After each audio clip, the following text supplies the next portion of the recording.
하나님의 말씀은 시편 1편 1절부터 6절까지 말씀을 같이 함께 합독하겠습니다. 시편 1편 1절부터 6절까지 말씀을 우리 같이 함께 합독하겠습니다. 시작. 복 있는 사람은 악인들의 꾀를 따르지 아니하며 죄인들의 길에 서지 아니하며 오만한 자들의 자리에 앉지 아니하고 오직 여호와의 율법을 즐거워하여 그의 율법을 주야로 묵상하는도다. 그는 시냇가에 심은 나무가 철을 따라 열매를 맺으며 그 잎사귀가 마르지 아니함 같으니 그가 하는 모든 일이 다 형통하리로다. 악인들은 그렇지 아니하며 오직 바람에 나는 겨와 같도다.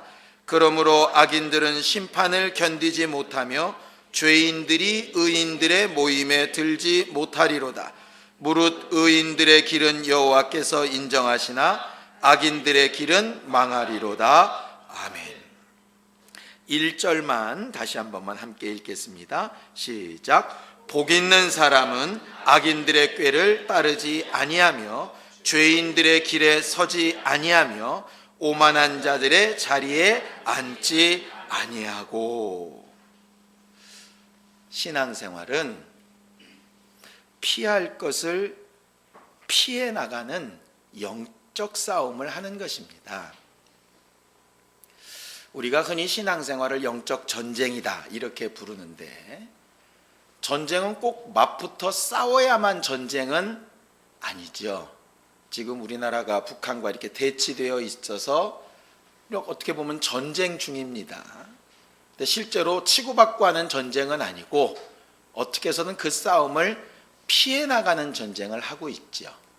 그러니까 신앙생활은 영적 전쟁이 맞는데, 직접적으로 귀신을 쫓고 손을 얹어서 병을 고치고 원수들의 일을 깨부시고 이러는 직접적인 전쟁도 있지만, 원수에게 속한 것들을 피해 나가고 그런 환경에서 벗어나가는 그런 전쟁도 분명히 존재합니다.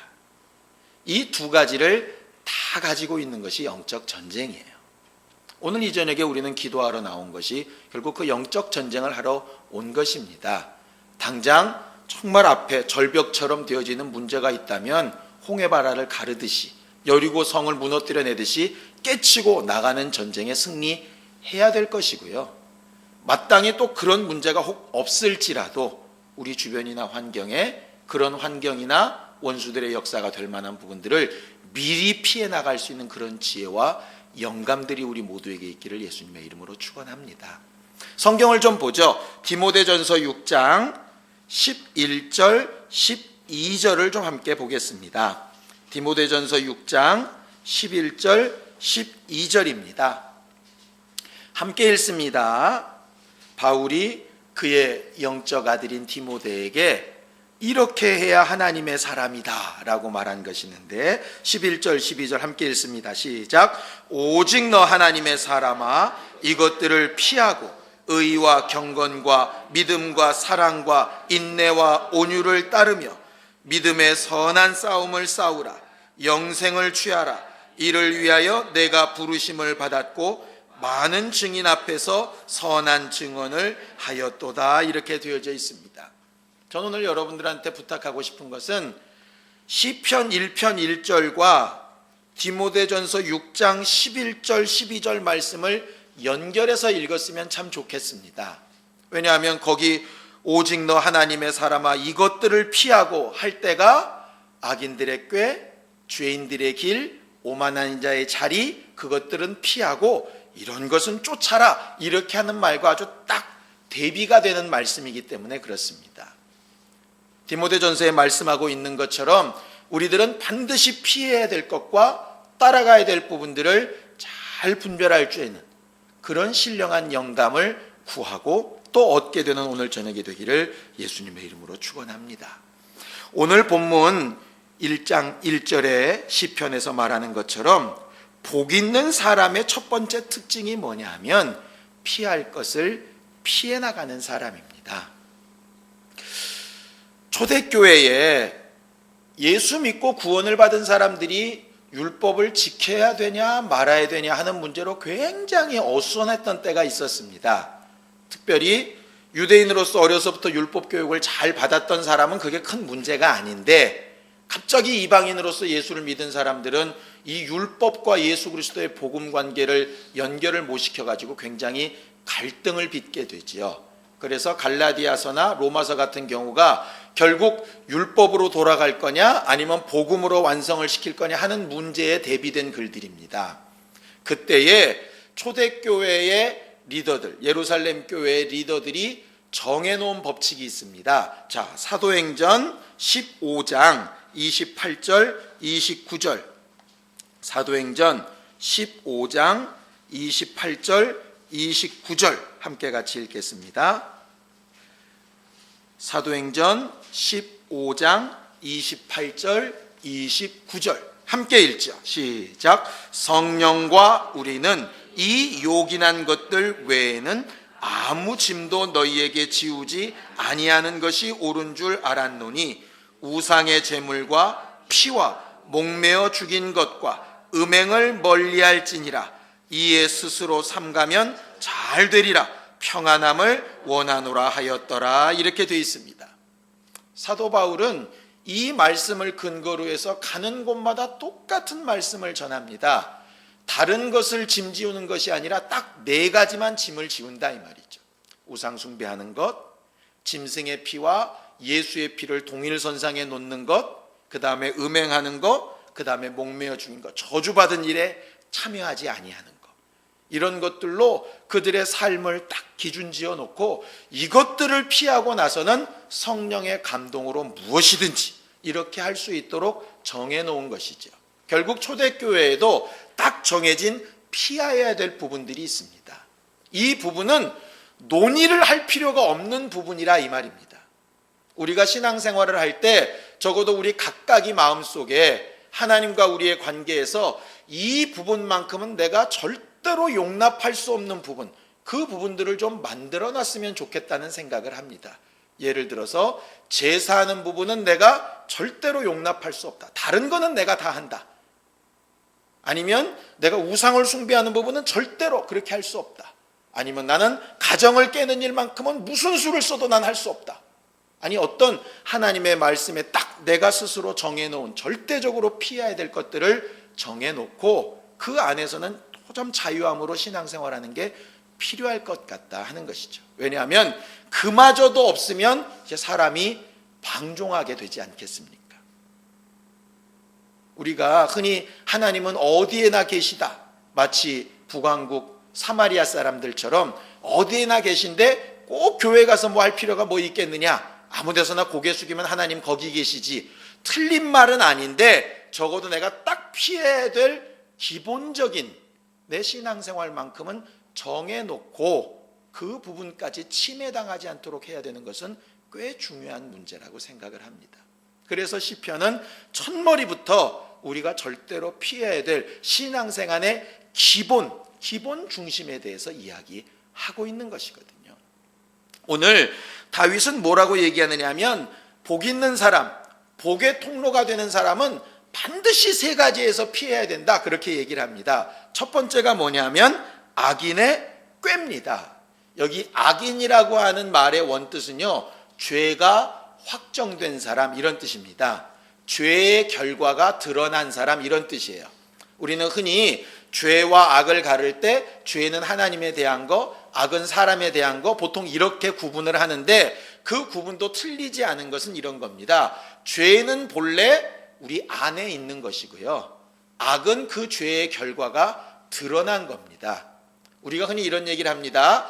저주는 우리 영혼이 받은 것이고 그 저주가 현실로 드러난 것이 가난이나 병이다, 이렇게 보통들 이야기하는 것처럼 죄와 악은 마치 그와 같은 관계라 이 말이죠. 그래서 악인이라고 하는 말은 죄인보다는 조금 괜찮은 사람, 이런 뜻이 아니라 행동으로도 아주 죄가 확정된 사람입니다. 실제로 보면 우리들은 다 똑같은 감옥 같지만 감옥이 2군데로 나눠져 있습니다. 어떻게 이렇게 잘하느냐? 저희 아버지가 들어가 계셔봐서 알아요.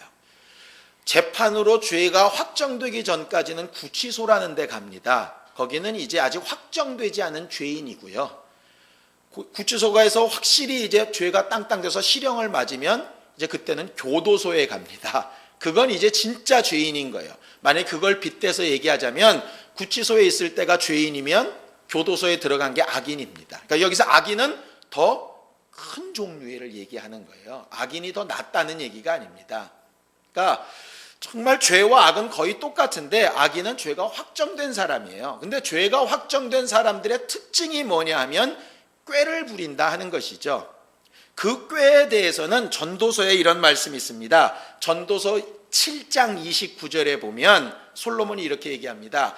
하나님께서 우리를 어떻게 지으셨느냐 하면 정직하게 지어 놓으셨다. 그런데 사람들은 어떻게 했느냐? 이것을 많은 꾀로 바꿨다 이렇게 돼 있어요.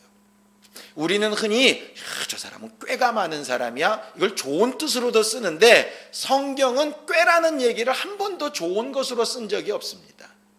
정직의 반대말로 쓴다 이 말이죠. 그래서 이 꾀의 다른 말이 뭐냐면 임기응변입니다. 말 그대로 그때그때 달라지는 것이에요. 자기 마음에 이렇게 중심이 있는 게 아니라 자기가 살기 위해서 여기서는 이 말하고 저기서는 저 말하고 그때그때 아주 굉장히 변화무쌍하게 바뀌는 것, 그걸 가르쳐서 악인이라고 이야기합니다. 정직한 것은 자기에게 좀 손해가 나도 진실을 진실대로 얘기를 해야 되는데 그렇지 아니한 것을 꾀라고 말한다 이 말이죠. 그러니 악인의 꾀를 가진 사람들은 당장 볼 때는 굉장히 잘 사는 것 같습니다. 왜? 손해날 때 피해가고 자기한테 뭔가 안 좋은 일이 있을 때 싹싹 미꾸라지처럼 잘 빠져나간다 이 말이죠. 그런데 하나님께서 반드시 마지막에 갚으실 때가 있습니다. 우리가 신앙생활할 때 절대적으로 피해야 될 첫 번째가 뭐냐면 임기응변에 강하지 말라는 거예요. 이 말은 성령의 음성을 듣지 말라는 얘기가 아닙니다. 하나님의 말씀 앞에서 때마다 자기 상황을 바꾸지 말라는 거예요. 하나님 앞에 이렇게 약속을 했다면 그 약속이 계속 가야 되는데 그 약속이 상황이 바뀌었다고 변하고 앞에 사람이 바뀌었다고 또 변하고 누가 뭐라 그런다고 달라지고, 그건 이제 악인의 꾀에 속한 부분이라 하는 것이죠. 그 악인의 꾀를 쫓다 보면 그 다음 이제 죄인의 길에 딱 들어서게 됩니다. 죄인은 우리가 잘 아는 말 그대로 관역을 벗어난 화살이라는 뜻입니다. 목적을 잃어버린 사람이란 뜻이에요. 다른 말로 하면 방황하는 사람이란 뜻입니다. 그래서 민수기에 보면 12정탐꾼이 갔다가 10명이 와서 하나님이 주신 그 땅을 우리가 들어갈 수 없다라고 얘기하잖아요. 그때 하나님께서 너희들이 그렇게 얘기하니까 너희들은 죄인이라 하셨어요. 너희들이 이제 목적을 잃어버렸다 이 말이에요. 그래서 40년 동안 방황하게 됩니다. 그러니까는 죄인은 방황하는 사람이란 뜻이에요. 목적이 불분명하다는 얘기죠. 그러니까 죄인들의 특징은 뭐냐면 어려우면 낙심하고 실망하고 포기해버립니다. 왜? 목적이 없으니까. 목적이 분명한 사람은 좀 어려움이 있어도 그것을 뚫고 이기고 나가고 그것을 넘어서려고 하고 어떻게든 견디려고 하는 마음이 있는데 죄인들은 그냥 무너져 버리죠. 그 자리에서. 죄인과 악인의 특성은 뭐냐면요, 결국 하나님이 주신 목적이나 하나님이 주신 방법과 무관하게 가는 것을 이야기하는 겁니다. 그때그때 상황 따라 꾀로 가든지 아니면은 자기도 갈 바를 알지 못하고 그냥 물 흘러가듯이 살든지.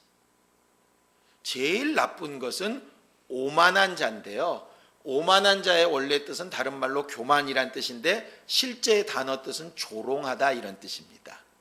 흔히 이런 겁니다. 에이 이런다고 하나님이 아시겠어? 뭐 이런 거.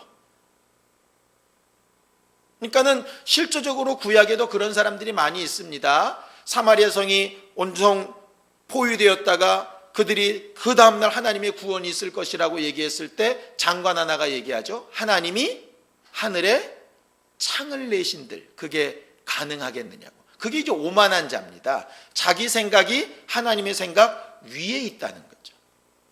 결과적으로 정말 악인의 꾀든지 죄인의 길이든지 오만한 자의 자리든지 다 똑같은 것인데 뭐냐면 하나님 대신에 자기 것을 이렇게 올려놓는 걸 얘기합니다. 거기서 피하는 것이 최고다, 그게 성경에서 가르치는 복 있는 사람의 첫 번째 특성이에요. 우리는 지난 주일에 하나님의 권위에 순종하는 게 믿음이라고 배웠습니다. 이것은 망고불변의 진리입니다. 우리는 너무나도 잘 알지만 실생활에서는 그렇게 잘 못한다 이 말이죠. 예를 들겠습니다. 이 세 가지에서 실패한 사람의 대표 주자가 누구냐면 아담입니다. 아담은 하나님께 분명히 복을 받았습니다. 어떤 복을 받았느냐? 에덴 동산에는 모든 나무의 실과 다 따먹어도 좋다. 그런데 선악을 알게 하는 실과는 따먹지 말아라 하셨어요. 그것은 아예 무시했어야 됩니다. 뱀이 와서 뭐라고 하든, 하와가 와서 뭐라고 얘기하든, 누가 뭐라고 얘기를 하든 그것은 그의 귀에 들어오면 안 되는 일이었어요. 그런데 딱 보니까 어이구 이게 보암직하거든요. 보암직하다 이 말. 우리가 요한 1서의 죄의 특성들을 얘기하죠. 육신의 정욕과 안목의 정욕과 이생의 자랑 얘기하는데, 그거 안 먹어도 사는데, 그거 말고도 먹을 게 천지인데 하나님의 말씀대로 정직하게 가지 않고 자기 꾀로 갑니다. 어떻게 꾀를 부리느냐? 실제로 그 성경을 자세히 읽어보면 너무너무 재미있습니다. 뱀이 하와를 꼬실 때 아담이 어디 있었느냐? 하와 옆에 있었습니다. 그래서 뱀이 뭐라 그러느냐? 너희가 이 실과를 따 먹어도 안 죽는다, 그렇게 돼 있어요. 복수형을 쓰고 있어요. 아담이 딴 데 가 있고 하와가 혼자 유혹받은 게 아니라 아담이 옆에 있었습니다. 어떻게 더 정확하게 하느냐? 하와가 먹고 함께 있는 남편한테 줬어요. 실제로 우리는 하와는 불신앙의 죄, 아담은 불순종의 죄, 아담이 조금 낫다 그러는데 아담이 진짜 나쁜 놈입니다. 뭐냐? 하와가 따먹을 때 옆에서 보고 있었어요. 뭘 받게요? 하나님이 먹으면 죽는다 그러는데 내 마누라가 죽나 안 죽나? 안 죽거든요? 안 죽네. 그게 꾀입니다. 아니 그 전에 분명히 있는 내 살 중에 살이고 뼈 중에 뼈 그랬으면 적어도 당신 먹지 마, 차라리 내가 먼저 먹고 날 봐, 이렇게 돼야 될 텐데 무슨 마누라가 김이상궁도 아니고 네가 먼저 먹어봐, 진짜 안 죽네? 그러니 안심하고 따먹죠. 자기 딴은 굉장히 똑똑한 사람인데 정말 나쁜 놈입니다. 정말 나쁜 놈이에요.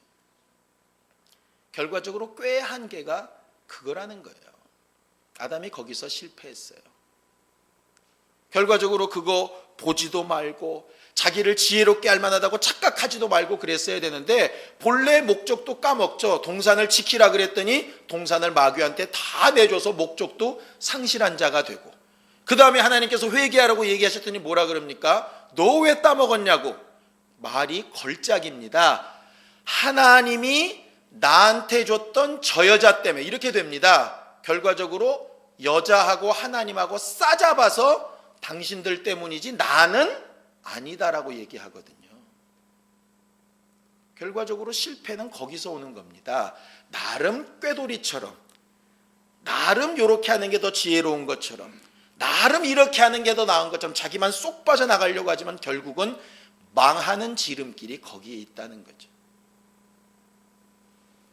저는 예전에 금융기관 있을 때 정말 꾀로 이렇게 사업하시는 분들을 간혹 봅니다.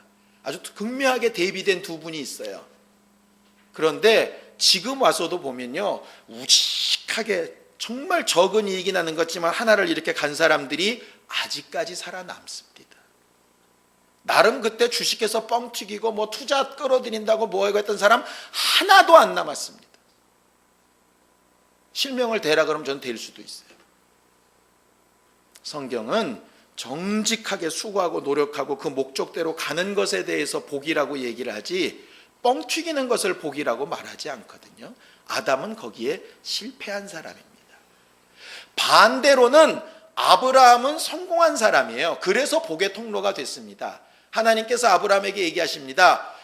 저가 모든 고향을 떠나서 자기 믿던 아버지까지 죽어버렸습니다. 그러니 아브라함은 선택할 때 굉장히 고민되죠. 어떻게 해야 좋겠습니까? 그가 사람으로 쓸 수 있는 제일 좋은 꾀라면 그 당시는 시족사회니까 자기 친척들이 있는 자기 고향으로 돌아가는 게 제일 유익한 겁니다. 엉뚱한 데 다니다가 죽으면 어떡할 거예요? 자기를 보호해 줄 아버지도 없는데. 그런데 하나님은 그 고향 본토를 떠나라는 거예요. 자기 목적이 자기 아버지가 있었던 가나안 땅으로 갔었어야 되는데 목적을 잊어버리고 자기 친척에게로 돌아가고 싶었습니다. 근데 하나님은 그 친척을 떠나라는 거예요. 본래 목적대로 가라는 거예요. 세 번째는 아비집이다. 우상을 섬겼던 그 아버지 집으로 돌아가지 말고 내가 네게 지시할 땅으로 가라는 일에 교만 떨지 않고 쫓아갑니다. 아담과 아브라함이 달랐던 점이 그 점이에요. 아브라함은 생각도 없고 꾀도 없고 자기 계획이 없어서가 아니었습니다. 친척에게 돌아가도 충분히 살고요. 고향 땅에 돌아가면 자기 기업이 있습니다. 동생도 있어요. 자기 아버지가 우상 만들면서 했던 그런 여러 가지 배경들도 있습니다. 사람이 누구나 그렇게 가려고 싶어 하지 아무도 없고 도울 사람도 없고 어디 가는지도 모르는 땅에 누가 가려고 하겠습니까? 쉽게 얘기할까요? 아니 모든 시설이 다 돼 있고 잘 사람들 너무 많아가지고 그 사람이 있는데 없는데 안 보이는 그런 교회 가서 조용히 예배만 드리고 나면 얼마나 편하겠어요. 개척교회 오면 빤히 다 보여. 뭘 해야 돼. 안 하고 있으면 이상해. 그런 교회 오는 거 누가 좋아하겠습니까?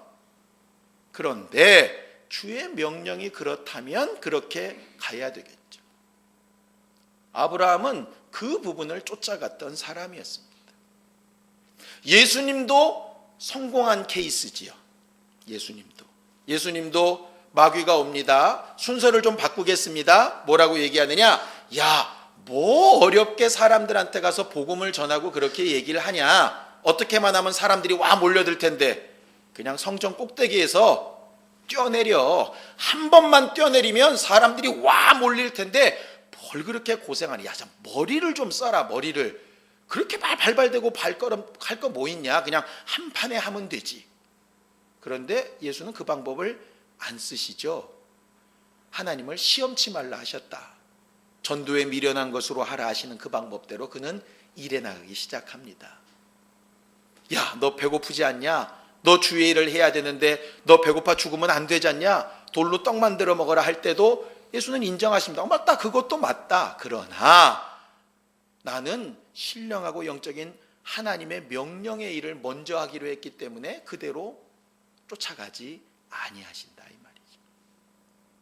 마지막으로 마귀가 내게 경배하면 천하만국의 영광 다 주겠다 할 때도 오직 하나님께만 경배한다. 나는 다른 것으로는 내가 교만 떨지 않지만 하나님 앞에 경배하는 부분에 있어서만큼은 절대적으로 나는 겸손하다 하는 것으로 그 시험을 이기고 승리해 나가시는 것이라 이 말이죠.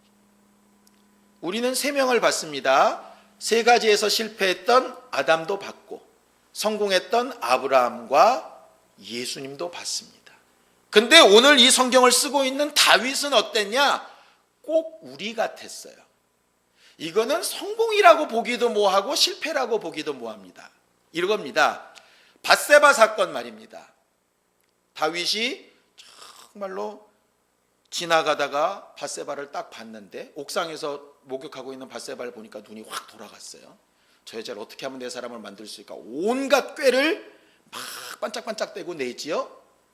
하나님께서 그렇게 하지 않을 수 있도록 양심을 분명히 건드리셨을 겁니다. 저 여자 누구냐 알아봤더니 갔다 온 사람이 오라는 당신의 충성된 장군인 우리아의 아내라고. 그러니 그 우리아랑 관계만 생각해도 그럴 수 없는 거잖아요. 그럼에도 불구하고 무슨 수를 써서도 꾀를 내서 그 여자를 취합니다. 악인의 꾀에서 못 벗어났습니다. 자, 그 다음에 이게 깨졌어야 되는데 그 다음에 아이를 가지고 아이를 제 것이라고 안 하려니까 우리아를 몰래 데려다가 어떻게든 합방을 시키려고 그러는데 이 충성된 우리아가 밧세바한테 안 들어가네.